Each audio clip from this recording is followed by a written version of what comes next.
et sœurs dans le Seigneur, que la paix de Dieu soit avec vous. Et puis, depuis cette semaine, quand j'ai appris, c'est moi qui vais être le porte-parole du Seigneur, je me suis dit, Seigneur, qu'est-ce que tu veux que je dise à ton peuple? Je ne les connais pas, je les vois, mais je ne les connais pas. Mais toi, tu les connais. Qu'est-ce que je dois leur dire? Je n'ai pas trouvé la réponse. Et j'ai essayé moi-même de chercher un thème. Lundi, je demande à Dieu la confirmation. Je n'ai rien réussi. Mardi, je demande, je n'ai rien réussi. Mercredi, jeudi, je n'ai rien réussi.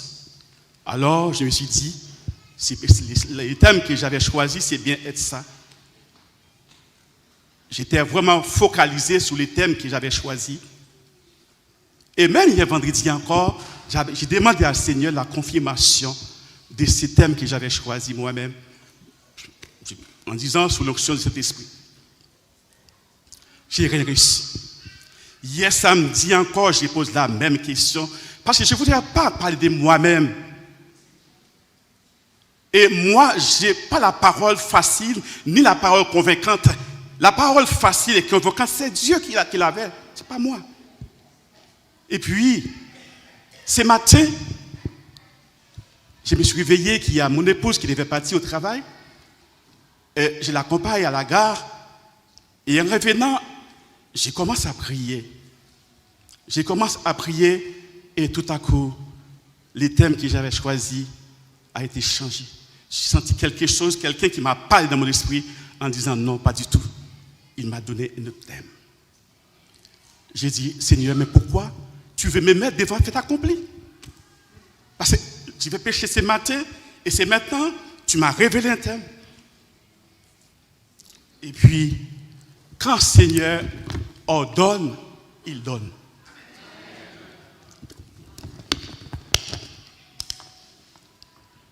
Mes frères et sœurs, on est devant une situation très difficile d'une femme qui est vraiment désemparée, perdue, désorientée, déréglementée. Parce que les soucis, les besoins de la vie l'a rendue prostituée. Mais ce qui est intéressant dans ces passages, c'est que la personne qui va de la solution à la femme, il n'y a pas de relation. C'est compliqué. Pourquoi il n'y a pas de relation? Il y a plusieurs raisons pour lesquelles on peut dire que les Juifs n'ont pas de relation avec les Samaris. Il y a plusieurs raisons, mais j'en ai pris une. La raison que j'avais prise, c'est que les Samaris sont descendants d'une population amenée en Palestine par les rois assyriens pour repeupler les territoires précédemment occupés par les 10 tribus d'Israël en exil. Et les Juifs ont considéré les Samaritains comme les païens, comme les impies, comme les impurs. Ils détestaient ces peuples. Il y en a plusieurs raisons. Parce que ces gens viennent occuper leur territoire.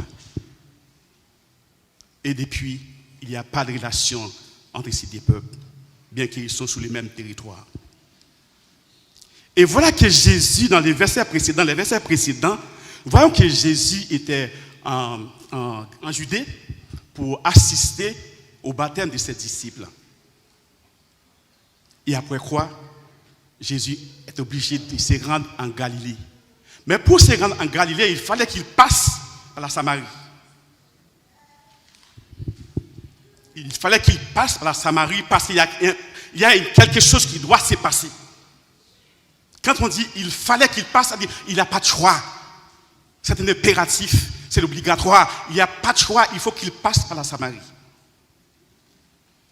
Arrivant à Samarie, dans une ville qui s'appelle Sichar, et c'est un puits qu'on connaît bien l'histoire, un puits de Jacob a donné à son fils Joseph. Donc, et Jésus, c'est ce qui est intéressant, Jésus, fatigué de ses voyages, Galilée à Judée, il est fatigué. Et il doit se reposer. Et où il va se reposer? À côté du puits de Jacob. Et à côté du puits de Jacob, cette femme désemparée, cette femme qui a perdu, désorientée, il a l'habitude régulièrement de venir puiser de l'eau dans cet endroit.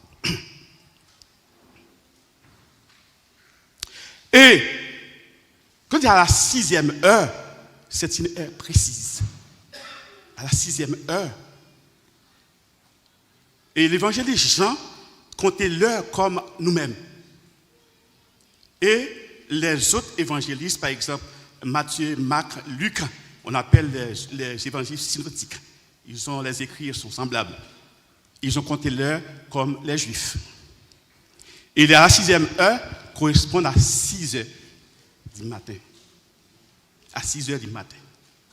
Et cette femme qui a de très mauvaises réputations dans cette ville,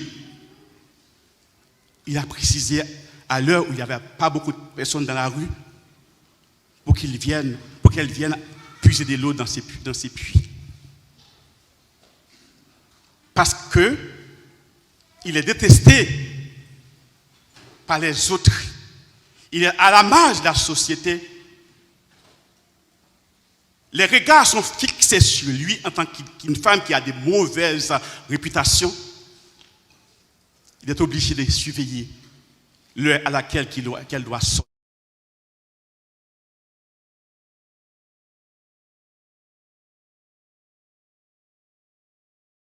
Jésus, dans son omniscience, il savait à quelle heure cette femme va venir. Non seulement il savait l'endroit où la femme va puiser de l'eau, mais il savait aussi à quelle heure cette femme va venir. Remarquez que Jésus, c'est un juif. Or, les juifs n'ont pas la relation avec les Samaris. Avec les Samaris. Voilà qui a fait les démarches. Non seulement cette femme, c'est une femme qui a de très mauvaises réputations, et c'est une femme samaritaine. Et qui a fait les démarches pour aller auprès de cette femme, c'est Jésus. Le thème qui m'a été communiqué par le Saint-Esprit ce matin, c'est que Jésus, réparateur, même l'irréparable. Vous êtes à l'église?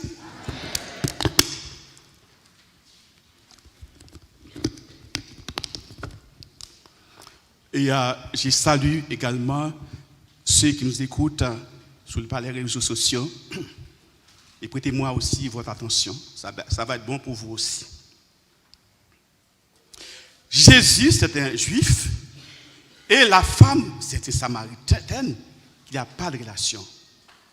Et qui va faire les démarches auprès de cette femme perdue, désemparée, dépourvue de tout. C'est Jésus. Parce que cette femme a quelque chose en lui qui est précieuse pour Jésus. C'est pas sa nationalité, c'est pas son rang social, c'est pas son éducation, peu importe. Mais dans cette femme, il y a quelque chose de précieux aux yeux de Jésus. Et c'est la raison pour laquelle Jésus a fait toutes ces démarches, parce qu'il a un intérêt dans cette femme. Il a entamé une conversation avec la femme samaritaine. La conversation commence à entamer. C'est en vertu de la conversation que Jésus et la femme vont discerner qui est Jésus, et Jésus aussi déjà, il savait déjà qui est la femme. Alors, Jésus demandait à la femme un peu d'eau. Donne-moi un peu d'eau. Mais dans la conversation, on voit quelque chose, l'incompréhension, ce n'est pas du côté de Jésus, mais du côté de la femme. Parce que Jésus, il est là-haut, il est là-haut, et cette femme, il est en bas. Quand Jésus parle de l'eau vive, c'est de l'eau spirituelle. Car la femme elle-même savait que c'était de l'eau naturelle. C'est la raison pour laquelle il disait à Jésus, mais comment tu vas faire pour puiser de l'eau? Parce que le puits est profond. Est-ce que tu es plus grand que Jacob? Elle a posé pas mal de questions. Mais Jésus restait lui-même. Parfois, vous et moi, nous sortons dans la rue pour évangéliser des autres. Il y a pas mal de questions qui ont été posées. On se sent à travers les questions, il y a des très agressifs. Mais Jésus, dans la question de cette femme, Jésus reste lui-même.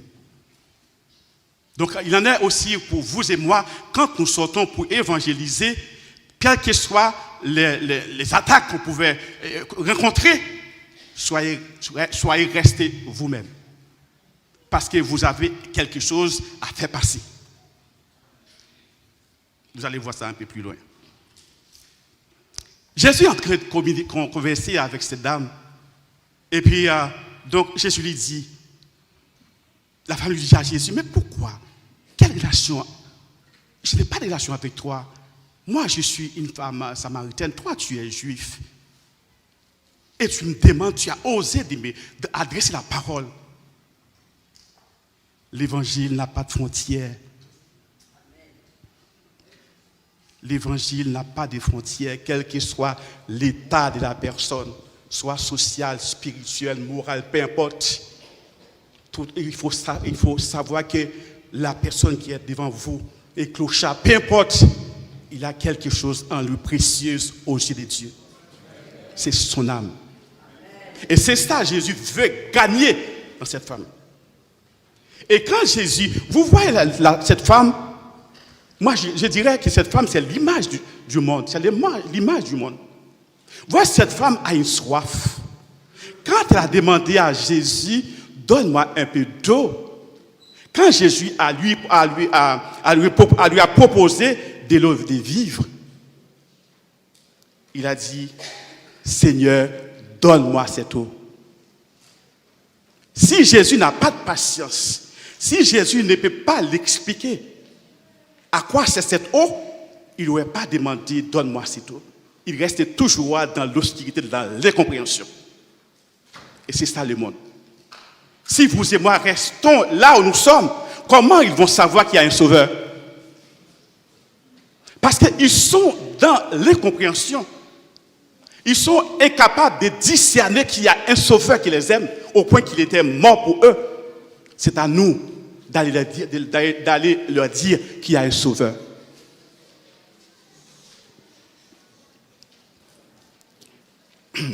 Alors, verset 8. Alors, la femme ayant laissé sa cruche, s'en alla vers la ville et dit aux autres, j'ai trouvé quelqu'un qui m'a dit tout ce que j'ai fait. Pendant que Jésus est en train de converser à cette femme, l'eau que Jésus lui a proposée est déjà infiltrée dans le corps de cette femme. Pendant que Jésus parlait avec cette femme, la femme a reçu déjà cette eau. Et quelle est la réaction de cette femme? Elle a laissé sa cruche au pied du Seigneur. Et il est reparti avec l'eau de vie qui est la parole. Et la cruche qu'elle a laissée, c'est le symbole de sa vie dégrémentée. C'est le symbole de sa vie désemparée. C'est le symbole de sa vie d'humiliation. C'est le symbole de sa vie de mauvaise réputation. Elle a laissé au pied du Seigneur. Et il est parti avec la parole de Dieu pour aller dire aux autres, voilà, j'ai trouvé quelqu'un qui m'a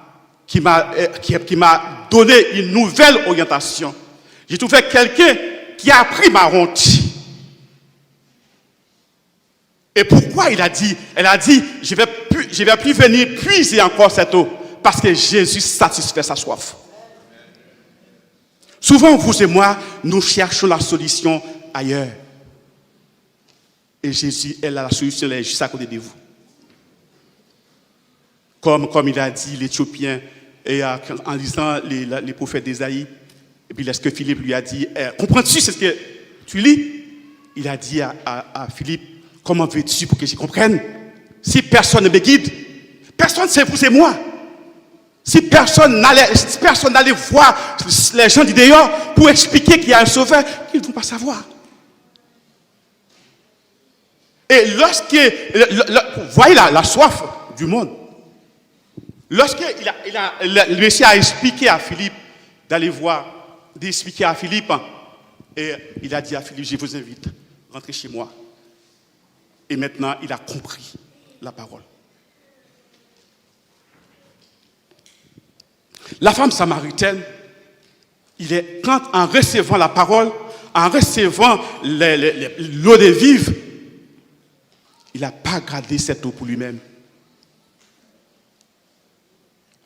Il n'a pas gardé cette eau pour lui-même. Si vous êtes conscient, vous êtes sauvé, vous devez aller voir d'autres personnes pour parler de ces sauveurs. Si vous êtes conscient que vous étiez dans une situation difficile, sans Dieu, sans espoir, sans espérance, un jour Jésus vous a rencontré et vous a saisi, et maintenant vous êtes ce que vous êtes. Il faut aller dire aux autres comment vous étiez. Et Jésus m'a rencontré, il a changé ma vie. Car être rencontré Jésus, c'est être rencontré les changements. Lorsque vous avez reçu Jésus, automatiquement, il y a des changements qui doivent être opérés. Dans le cas contraire, vous ne l'avez pas reçu. Jésus, c'est les changements. Et la raison est palpable à travers cette femme. Quand cette femme n'écoutait pas, qu'on n'avait pas encore l'eau de cette parole, la parole, elle était égarée, perdue, désorientée, désemparée. Et Jésus lui a posé une condition. Si tu veux boire cette eau, il faut aller chercher ton mari. Jésus savait bien qu'il n'est pas de mari. Il savait. Mais Jésus veut que cette femme témoigne lui-même, elle-même. Jésus, c'est omniscient. Il savait que cette femme n'a pas de mari. Mais n'empêche pas que Jésus lui a dit, si tu veux boire cette eau, allez chercher ton mari. Il voulait que cette femme témoigne sa situation. Et c'est alors la femme lui dit, Seigneur, moi pas de mari. Et Jésus dit, c'est vrai, tu as dit vrai, parce que vous avez passé déjà combien? 5. Et celui à qui tu vivais n'est pas ton mari. Non, pas ton mari. Donc si tu veux boire cette eau, il faut aller chercher ton mari. Et quand Jésus lui a parlé, il n'a pas répliqué.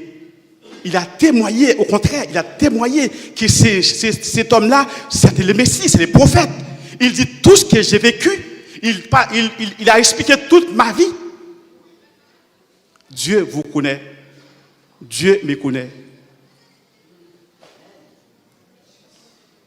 Et Dieu a dit à cette femme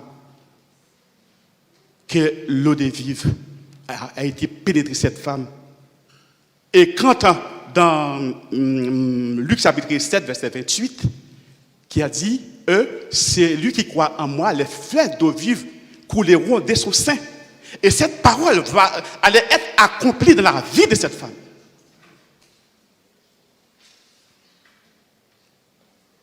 Cette parole va être accomplie, allait être accomplie, ce qui est passé, allait être accomplie dans la vie de cette femme, parce que cette femme a reçu la parole, et de l'eau qu'elle avait reçue a jailli jusqu'à l'atteindre ceux qui ne connaissent pas Dieu. Il a reçu l'eau des vives, et cette eau l'a submergé tellement à atteint d'autres personnes en disant, venez voir quelqu'un qui m'a dit tout ce que j'ai fait. Venez voir. Cette eau a jailli dans la vie de cette femme d'immorale. Et cette eau a traversé cette femme jusqu'à atteindre d'autres personnes. Et lorsqu'ils venaient voir Jésus, il y en a pas mal qui ont cru dans le Seigneur. À travers la femme de mauvaise vie à travers cette femme qui était vraiment, qui avait des mauvaises réputations, que la société met à côté, elle s'est ouverte à la marge de la société. Et Jésus a rencontré avec cette femme-là, Jésus a sauvé sa vie. Et cette femme a réalisé qu'elle était sauvée, et il était parti voir les autres. Venez voir quelqu'un qui m'a dit tout ce que j'ai fait. Et celui-ci, elle est prophète, elle est prophète. Il est témoigné pour Jésus. Il est témoigné comment était sa vie. Il a rencontré Jésus et sa vie a été complètement, radicalement changée. Je ne sais pas comment que Dieu vous a rencontré. Vous connaissez? Moi, je connais. Je ne connais pas quelle est ma vie antérieure. Comment je vivais avant que j'ai rencontré Jésus. Comment je vivais. Qu'est-ce que je pourrais en déduire comme conclusion? Est-ce qu'il y a un changement en moi? Est-ce qu'il y a un changement en vous? Et s'il y a un changement en vous, il faut n'ayez pas peur. Il ne faut pas avoir honte pour dire comment j'étais. Et rencontrer à Jésus, il m'a sauvé, il m'a changé.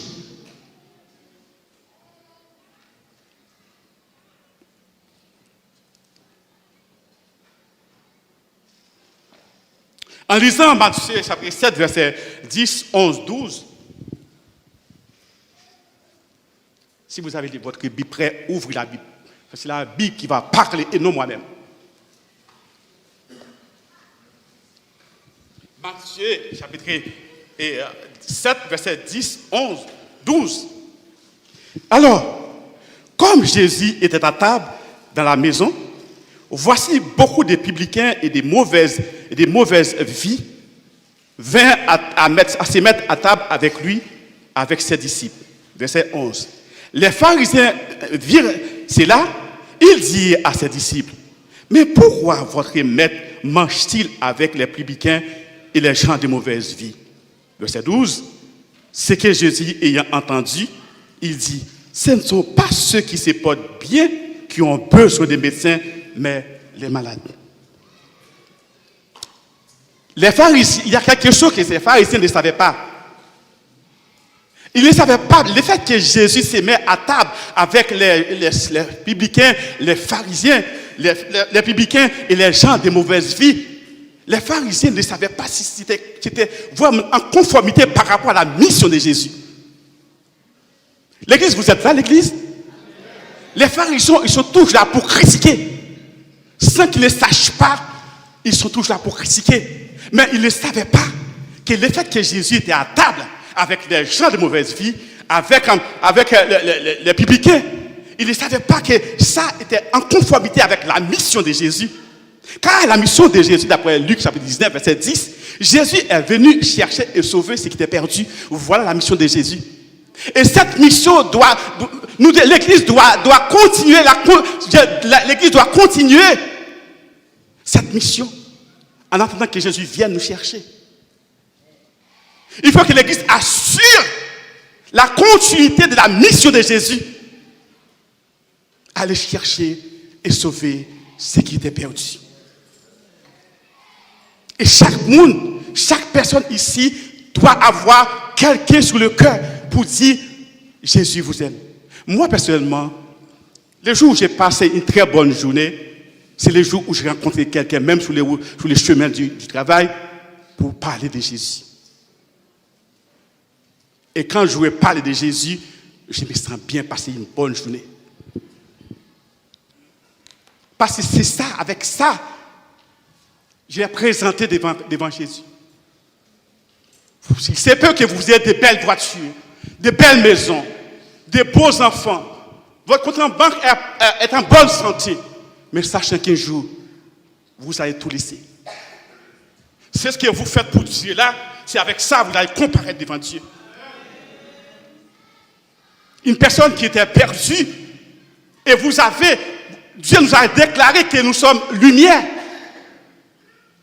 Et que les personnes qui sont autour de nous vivaient dans l'obscurité, vivaient dans les compréhensions du Sauveur, alors que je suis lumière. alors il y a un problème. Il faut demander à Dieu de vérifier votre compteur.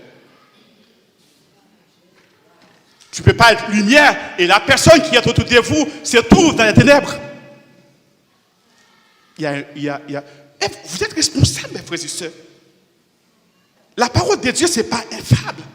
C'est la vérité et la vérité absolue. Quand vous paraîtrez devant Christ, vous allez rendre compte, en tant que lumière, qu'est-ce que vous avez fait? Qu'est-ce que vous avez fait?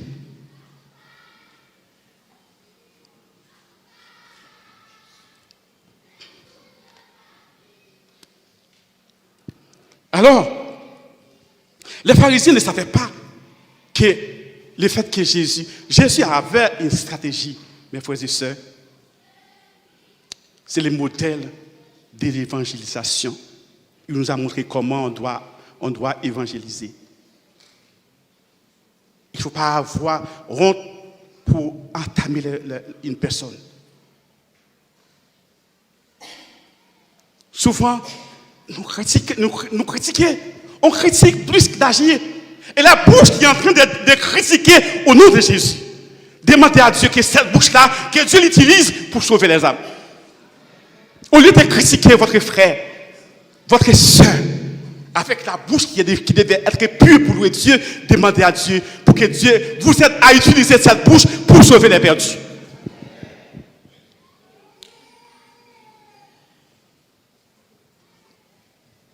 Une fois, j'étais dans ma voiture à Belleville, en 56, où j'habitais avant. Et puis, il y avait bouchon. J'ai ralenti. Et je vois deux jeunes filles correctement, convenablement habillées. Et puis, il me fait signe. Moi, j'ai croyais que c'était deux jeunes filles qui vont vers moi juste pour demander renseignements du quartier. Je croyais que c'est un étranger qui ne connaissait pas les quartiers. Et j'arrête la voiture. C'est pour ça qu'il ne faut pas critiquer mes frères et sœurs. Et je sens les chaos. Je commence à parler avec eux, avec elles. C'est alors qu'elles m'ont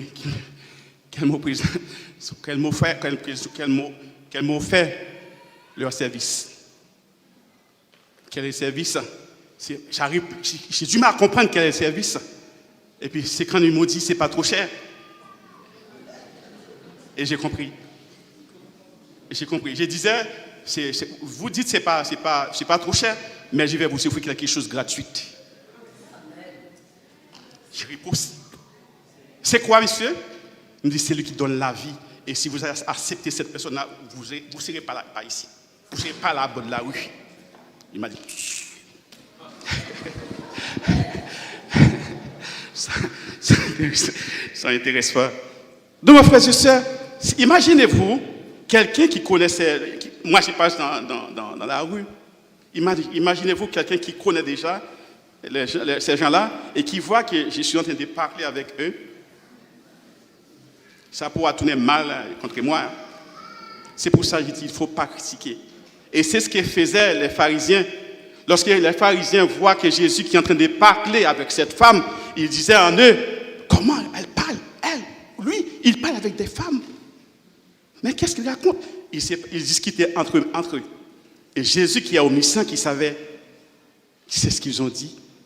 Il a dit, donc, moi je suis venu pour faire la volonté de mon Père. Il a accompli son œuvre. Quand on critique, c'est ce que je vais vous dire avant que je vous quitte. Demandez à Dieu de faire une volte-face ce matin. Si vous avez l'habitude d'utiliser votre bouche dans les mauvaises conditions, vous savez de quoi faire. Demandez à Dieu pour qu'il vous aide à utiliser votre bouche à bon escient. La femme était vraiment souffrante. Elle cherche la solution dans les hommes. Elle cherche la solution.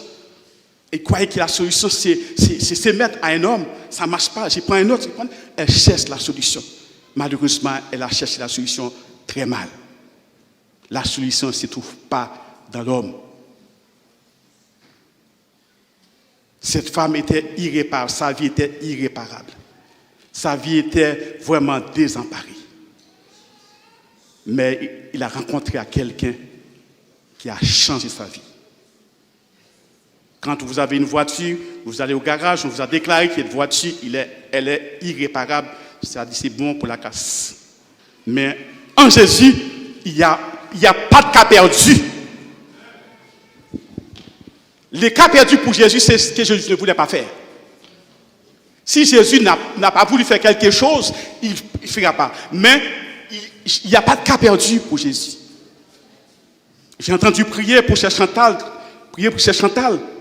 Les médecins ont déclaré qu'il n'a pas de vie. Alors que Jésus a dit à Ézéchias, les ossements peuvent-elles revivre? Les ossements peuvent-elles revivre? Jésus, tu le sais.